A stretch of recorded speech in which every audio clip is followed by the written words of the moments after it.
naomba niongeze swali. Kuna baadhi ya watu kulingana na injili ambayo unahubiri kuhusiana na mahali wanasema kwamba kwani damu ya Yesu na kazi gani, kwamba wanaweza kupokea mahali wakaitakasa kwa damu ya Yesu Kristo. Je, kuna ukweli wowote hapo? Wakapokea mahali wakatakasa wanani sasa? Kwa damu ya Yesu Kristo. Wanani wakatakasa? Au waliopokea mahali wakaitakasa kwa damu ya Yesu Kristo. Sasa wao kwani wana damu ya Yesu Kristo? Wangekuwa na damu ya Yesu Kristo wasingepanga mahali. Mahali yamepangwa ni kwa sababu ni kanuni ya jamii husika katika mila na nini? Mifumo halisi wanaoishi, kwamba lazima mtoto wa kike anapoolewa lazima atolewe nini? Mahali. Lakini kwa Kristo hakuna. Kwa damu ya Yesu Kristo ataipata wapi? Hebu ulizeni vizuri hili swali. Kwa walokole wanasema hivyo kwamba kwa kuwa na wao wanamtaja Yesu ambaye ni Kristo.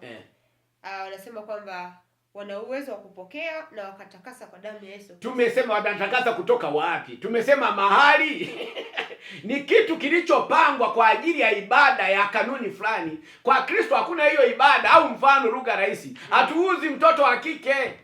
Amen. Umenielewa? Kristo hakuna hiyo ibada. Sasa wanataka kutakasa kivipi? Unataka kutakasa kivipi sasa? Kuondoa maagano. Kwani wewe maagano gani? Ya mahali. Ya kufanya nini mahali? Tujue, unajua hili swali, mnasikia watu wa Mungu. Amen. Kwa nini mahali zinatolewa wakati wa kuoana? Mahali zinatolewa wakati wa kuoana ni kwa sababu ya mila na nini? Manake utaratibu wa jamii husika umepanga mke anapoenda kuolewa lazima aolewe, atolewe nini? Mahali. Hii ni kanuni. Ni mila na nini? Na ndani ya mila na desturi kuna utaratibu wao.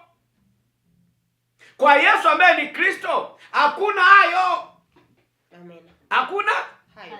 Manake huko ambako yako kana ibada, nimesema mila na desturi za jamii tulikotoka hadi leo niko mahali hapa, mimi naondoa giza kwa sababu nashuhudia ndoa nyingi zina matatizo. Ni kwa sababu ya nini? Ya ibada ya nini? Ya mahali. Kutoleana nini? Mahali. Mahali ni ibada ya jamii. Mila na desturi ni giza. Amen. Afrika ni giza, ukoo fulani ni giza. Yaani manake mifumo ya jamii wanaoishi kwa sasa, mimi nimetumwa kuwabadilisha. Amen. Na lengo na kubwa kuwabadilisha kwa sababu matatizo yaondoke. Ndio lengo. Amen. Sasa wewe unayetaka eti watakase kwa damu, kwani mimi nasema wanaogopa nini? Kwa Kristo hakuna hizo ibada.